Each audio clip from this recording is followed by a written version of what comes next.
Ugochi na-aga n'ihu. Biko ka anyị gbakọọ kịta wee kelee Eze-Ana. Eze-Ana ga-adị. Eze-Ana Ugochi were Eze-Ana Ugochi Tubelu. Nwoke ọma na Oraifite ị ga-adị.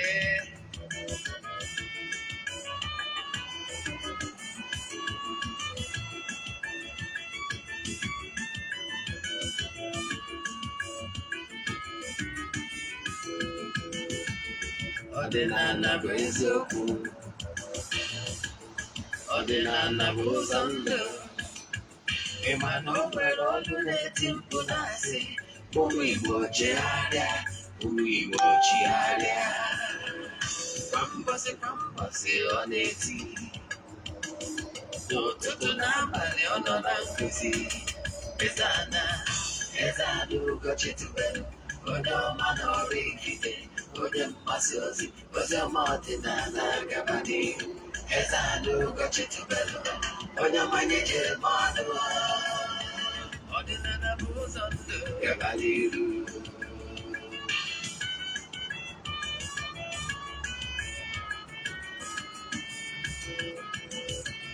Eze-Ana Ugochi Tubelu, onye ọma na Oraifite, onye mgbasa ozi, ozi ọma ọdịnala gaba n'ihu.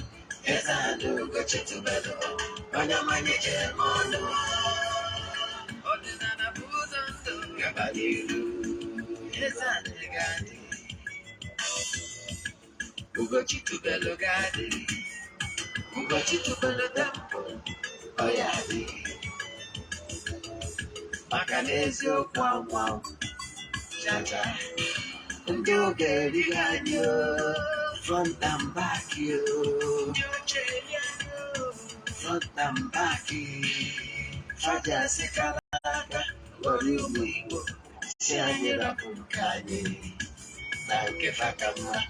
Bụrụ Baịbụl bịa, akwụkwọ akụkọ efekwa chọọchị fa, obodo ụka bịakwa. Mana Ugochi Tubelu ekweghị ekwe. Eze-Ana sị na ọma mme, ọdịnala ọma nkwụchacha. Oge ọbụla ọ na-eti, ọ nọ na nkụzi. Chukwu ọbịa ma gba ume, ọdịnala ya dị. Ka anyị dọbiri ebe a. Abụkwa m onye nke gị, Ogbuefi Eze-Ana Ugochi Tubelu na Oraifite na Anambra steeti. Abịakwa n'oge awa nke eziokwu ka ọ bụ mụnwa na-anọ n'isi ya. Abụkwazị m onye isi nchụaja na Ugochi Tubelu ọdịnala temple. Anyị na-agba afa mmiri emirikwazi ọrụ mmụọ dị iche iche. Abụkwazị m onye isi nchụaja na ọdịnala Restoration Prayer Ministry. Every Monday and Wednesday ka anyị ji arụ ọrụ ya bụ ministration using ọdịnala method. Distance abụrụ ebara ya, you can join us from all over the globe. Ụgwazi ike ịbịa fisikal sonyere anyị ọmagbu onwe ịkụzi n'ọta. Abụkwa m onye mgbasa ozi ọdịnala Igbo. My mission is to help people live better life. N'ụbọchị taa n'oge awa nke eziokwu, isiokwu anyị ji bịa n'ụbọchị taa bụ why you should respect the burial wish of your parents, relatives, loved ones. Ọnya bụ isiokwu anyị. Ọ dị mkpa na ige ntị na nkụzi a will liberate lots of families. Maka na enwere ọtụtụ family nọ n'ihe mgbu nke ha tiri onwe ha maka ihi na ha amara ihe a na-akụzi taa. Gee ntị ma gee ntị nke ọma. Mma akwụkwazị gị ihe ị nwere ike ime ma ọ bụrụ na ị danyego n'ụdị ọnọdụ ahụ already. Ha bụ ihe kwesịrị ịma. Nke ka nke bụ na tata anyị echefuna na aja anyị na-achụ kwa ọnwa nke ọnwa Disemba ka na-aga n'iru. Ọ bụrụ na isonyere na ya ịgbagoro ụbọchị Mọnde bụ 19th ka anyị achịkọta ya. Niile sonyere na ya ga-enweta ozi etu ya bụ mmemme si wee bịa na nchịkọta. Ịghọtara ya? So ha bụ ndị ga-enweta ihe onyonyo etu o si bịa. Ịma na ya adịghị ihe ọrụ na soshal midia maka na ọ dịrọ necessary. Ịghọtara ya? Anyị jikwazi kaadị anyị na-eke our fans. Anyị ji Glo, anyị ji Airtel. na nchịkọta program anyị kpọọ ya sụsọ ndị fans anyị ka ka dị amade. Chetakwa na ịwa ọchịcha ihe onyonyo anyị share to your friends and well wishers. N'ọnwa Disemba anyị ga-elotakwa ndị gbara mbọ ịfụ na ozi a lụrụ nsọtụ niile. Ịghọtara ya? Da nke a bụ ofu. Ọzọzi bụ agwara gị na anyị na-enwe ministration anyị Monday and Wednesday na temple. Now n'isiokwu anyị ji bịa ka anyị gbapụ ya ọsọ. This lecture am long, mana achọ nke ige ntị ma gee ntị nke ọma. Burial, ihe a kpọrọ akwamozu bụ the last wish of your parents or loved ones. Akwamozu a na-eme burial is not for you. The funeral is not meant for you. Yes, in your presence to pay the last respect to your loved ones. Mana, the benefit of that resting in peace, wishing the person Johnny mercy, is not for you. It is for the benefit, sole benefit of that departed soul individual. So the greatest gift you give your departed loved ones is to wish the person well by respecting the person's wish to the letter. And an example, Nagi belonged to ọtụtụ religious bodies and groups when he was alive, and maybe he cherished those groups and organizations so well.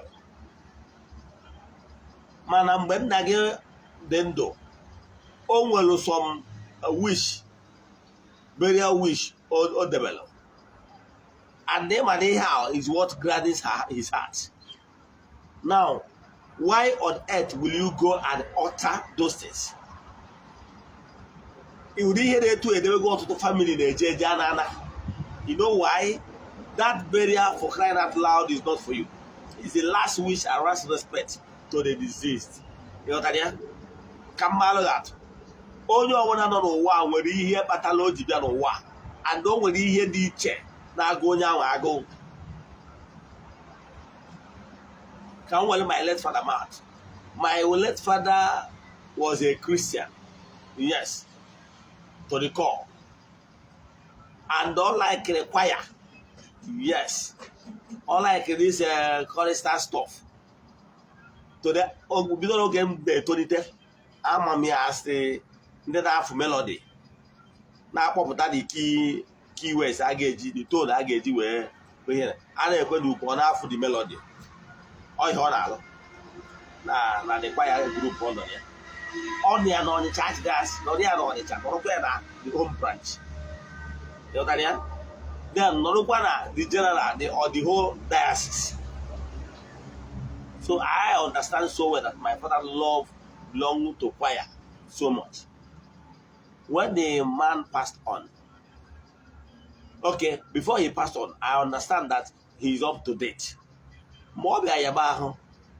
Yes, and eventually passed on. But before then, on instruction on yellow, on this particular suit, not going years. Or not foreign suit, you know, those foreign suit then. But my father loved this suit too much. He also was on that particular suit. Or suit here, but he didn't go. Or wherever suit are. Say no boss here, bitch, along the hour. No suit to a kage. Funny enough, this suit that happened to be suit to Oji wherever my mother. So at the stage we felt that this suit is outdated. Not go very old, not rosy presentable. However, it's a foreign suit. However, but because of long years, I feel not doing it. One of our last born, one of these days he was cleaning the house, and they saw where my father hanged this suit. They were like, "Wow, this suit is so old." Do you know that my sibling, our last child, well, this suit I just swore your so now for the handy or used items so they swore. My father heard about it. He was like, everything let loose. He was so upset that why he should tamper with this suit he loved so much. Now he was so angry. And we pleaded and pleaded with him. To the extent that my sister used her own money to go to market and bought another foreign suit. And we now convinced my father that, look, that your old one is outdated, that this one is more in foreign suit and is a newer model. So I now told him that let's use this one to replace that old one, the burnt one. I know how we pleaded with him before he now said, okay, he accepted. And now forgive my younger sister for that act. Now, or better say, forgive us here, eventually after Kayo Basilia. When my father passed on, eventually passed on, all that the same particular suit. Come on, come cheria, waiting a mortuary. Macano, look, the mortuary. Yes, Maupa, and no full them. Now, Chijia, Kusasu to Akiri, Abelia, Benidia. And the more than very sure, make it sure. Now, all the organizations will belong to Biala. On where ball for war, I was a mess of clearance, I'm a huncher. Good in the diocese choir. No diocese, the burial of my father. Because I understand perfectly well that burial I brought for you, all for the disease. You know what I mean? Go beyond one buyer. All of Fumudisha. We got him. No, and his own rank. Man, near Bono, Nuguan. All never born name prepare this Budisha, or where they hobble. Or what is Budisha now? Upon the say the way with the mortuary. Mana Makina with this Budishan, feel on the air Bogota. Or where she can Kajawa will hold on young to a map offer. See where near. I didn't know sure. The whole young one. Not all was I got 1 year. A potan day on the Tegas, a measure to Abat, where measure. So, this musician were proud of the father and the mother's order. Say after all, no, you didn't do. Kacha, the jebe, didn't the Kigaria. Oh, where does your man open up? Or does your room where we get in a mortuary? Nimano to the man a mortuary hour, in mere mezzino, or Pacha Muyan who solos were queer. So they had it that no, that we have our mellow. We have Budian. You know what I mean? So, Gaofu, Nke Boasodo on that check while again melanobo. There is this soldier. Yeah, this young man, he joined soldier. He only will join the soldier. Now, no one will bury and this soldier bialo, military bialo na village. Or wherefore, it is a match and a dress in suit. Beautiful suit, yes, ceremonial suit. A match the match in a so the thing toy too much. Always, oh, the guy like your money, ABC Andrea.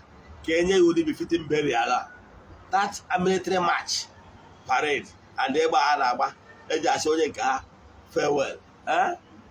This man was by soldier, by army. After some years, a well missing item na barrack. And they were no duty, so when I did not duty that day. But I can't address the Arankata where they should be here. Mana for the part now, you shall have no one your potato. I can't there. A word 20 on duty, but we have it. Or where they would here, more than the village, here they would here, Brona. The other allusion, but here with the Canada Abona. Oh, and to the idea is actually, every spell. The opposite as the Bona. The army received say that matching honor must ya double near serve meritoriously when retire. A man was here, I will not have any benefit today to her. Or when a wood here open up where, in fact, of course, their depression. Don't I go?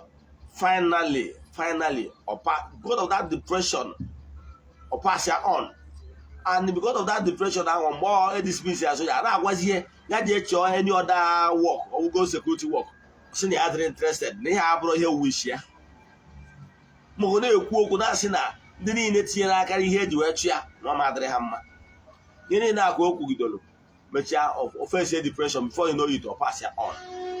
After 6 months when you were pass on, ndị military wee bịa wee trace ya with documentation wee trace that village wee bịa wee sị na no nwere ihe mere na barak years back eji wee chụ so person. Now na ha emechago chọpụta the culprit guys onye na-eme aja agwa among the military guys. So na onye kpara nkata esoro na ndị nọ na duty that day on off mana o sneakere in then bịa kpaa aja agwa wee chụọ ndị nọ duty that day. Of course achọrọ ya maka na ọ duty o wee continue na-akpakwa agwa tiri emetazi enwudazi red handed.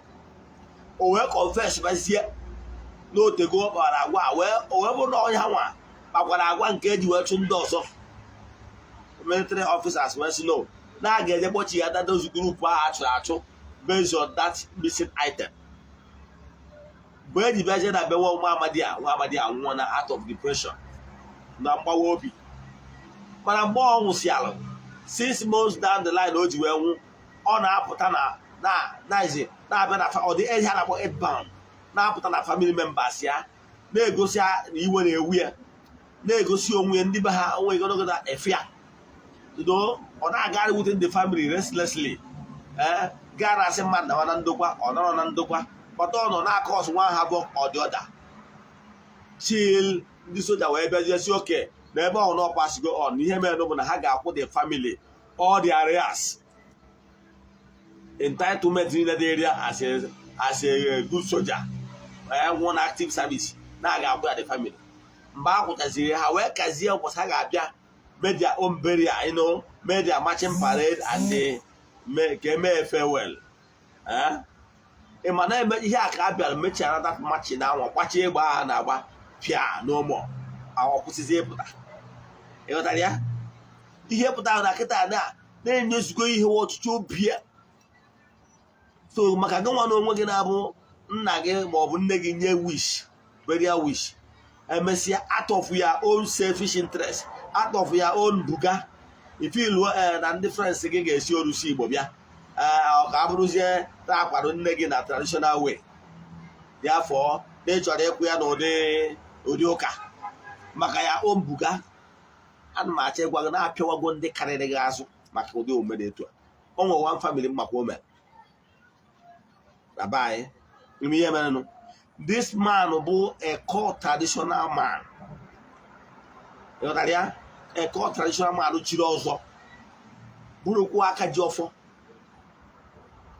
O wee bụrụ na otu nwa ya eri otu nwa ya erie o bụrụ ụka n'isi. Emegido this man abara n'ụlọ ụka wanda ọnya bụ na-akọwa na ndị ụka Roma ndị ụka anyarị a na ha emego mpụ ndị mmadụ agha ghọta ya. Ha riri ndị be rie front and back. Ị mara this title man na-agba gị ha ofu nwa ya bụ dị ọbara ya eriri n'ụka. This man apụrụ n'ụlọ ụka for one day. Mana dị ọbara ya ji one day by fire by force bịa ka ọ tụpụ enwe eriri ọzọ ya bụrụ ọfọ niile dị na bie jee mụọ ọkụ jee obie titu obie. The man wee na-eti pọsị ahụ na-eme ihe na si na-akpọ nwa ya afa si ya na ị ga-egbukọ mmadụ nwoke a begidere arịrịa bechaa arịrịa akaji ya emere ya wee daa n'ọrịa dazie n'ọrịa ahụ ka ọ nọzi ọ na-ekwu eziokwu. Ihe dịzie mkpa bụ n'ọkazi mma kama ifeso ụdị akaji ahụ ya mere ya maka this man abụgo an old man somebody wee ike ụzi ebe 90 and above ngwa wee overpower ya like this wee mee ya ụdị akaji a metezie ya ụdị akaji wee mee gịnị olumba ọ dị okwuji ọkụ wee jekpọ nwa ya wee jekpọ ọrịa fada ka o wee bụ nọ ndị fada nyiri ya jekpọ ọrịa fada bịakwa mee n'akara nke obere si ya na baptizim wee baa ya Pọl wee mee baptizim. Onye abịara n'ụlọ ụka for one day merezie baptizim. Ndị omenala bụ ndị kwesịrị ma ndị chiri ọzọ nze na ọzọ kwesịrị ịnụ ụbọchị a na-akwa nwoke a edina ya ha their right this man, believe in me, under is it 2 years or so, mother tongue on our family down. The other woman make the babbling. The other one, Uno, the boy. The other one on Abuja. No, you can't walk. Let go. I only can't walk. Or more. So what they go, I said, my village man. More what they go, where you try ambulance. Come what I do is you put your way again. Get in a mortuary, Macaron, a joker. A bar case or a put in a tanab. Wow, that's at a time. Mother tongue on that family. Mother tongue on our family. So, all Zimbabwe messages, where do but yes, well, however, was Ezeana. Now, it was hatchy women, Nahakaje, none had happy. I welcome those dear, well, Quandini now, a familiar, Pachahanine. Now, how can you go many years, almost going to 10 years now, but only one a familiar. Man, our family, mother tongue under 1 year. You are not check while on the way, mother to dinner. Yet not check while again, but they have brought joke. Obroni sonande, Jeguru Jemama, waiting the wish of your late parents. One day, Ibalampo, Yotaria, he gave me Iruo, a one and Nagandros. Where aqua, where Oji, Jemene Benny, your father. Irue Bawa, Yoya. Where aqua was here, Nam Nagawabo, if I knew, okay, when I define your sorry. How can we match? No, the Umute. Nay, the sorry. Need Jaqua, keep back, he was a you were. The ending that we he made out of ignorance. They did get real front and back. Manaketa, he will better understanding. They is so sorry. You may see I would aqua, what to Kupo, aqua, Jenna be seed. Buddha is a Camilia qua, now any man. See a Camilia qua, Abanima, he was there. Mechi were Oji Aiji, Oji Banedo, Goji, yo, Nisigi, and he says no Munde, I don't know, no Mundegi didn't like a hadia. Yoha, Yabigo better. More in a so. Can I yon nakin I yo can get here the more in a so, and I need to more. Abigo, Hajiraka, Waja, Hajiraka, you had a jaw. Mechi were Oja, they were here 1 hour. Oh, what I have him and even negative on you can't look at something. You won't work on offer like I can matter. Marcusieba Marian Najeko Gable. All Barona Ibu they had open and again one. They gave me a moment and again one nigga who the wish. He got any way see brew. Aim what working when I facing a or you didn't do catch your secretary. Then when I went around catch they didn't the carrier or the wrong. Eji get Piawan de Kagogo and de Kagam. So what working one offer? Macano Yaka mother. I'm a now put your bang until where's Yoku. Udo the honor. In one to Jenan Kuzia. The end of my YouTube channel, more my Facebook page, more on my WhatsApp, send them a message 0805 78 37 672. I repeat 0805 78 37 672. Cambodia card IG Webia, no, but time could not only our fans. For Airtel, map we only two times. For Airtel 500 53 30 90 61 57 71 35 97. I repeat 53 30 90 61 57 71 35 97. For Glow 500 32 60 74 84 14 81 23 1.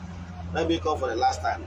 32 60 74 84 14 81 23 1.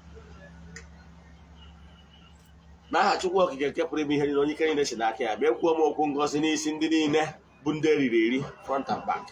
Ndị niile tie ego n'aka na imegharị the wish of their late parents or relatives. May their sins be forgiven. May their disobedience be forgiven. Ka ha malụ na burial a na-eme is not for the living. Is to do farewell, to do bye-bye to the deceased. Ka ha malụ na ọ bụrụ oge ha ga-edi wee flesh to show who they are. Na ọ bụ ihe jọgburu onwe ya ịga against the wish of the deceased person. Na-ayọkwazi ka agbaghara ha amaghị eme ha, ma ka ha na-echighata n'ọdịnala. Let their inner power be activated so that they will know the rules, the do's and the don'ts. N'aha Chukwu Okike nke pụrụ ime ihe niile, a sị ma ndị nọ n'oru ma ndị nọ n'Igbo, as long as they are under the influence of my voice, let them be protected, let them be blessed. N'aha Chukwu Okike nke pụrụ ime ihe niile, onye ike niile si n'aka ya abịa. Sonyekwara anyị n'oge awa nke eziokwu echi niile, maka na anyị ga-ejikwa nkụzi gbara agba wee bịakwa echi niile 9 AM. Ya gazie, ịnerecha vidio atụsarịa ndị ọzọ.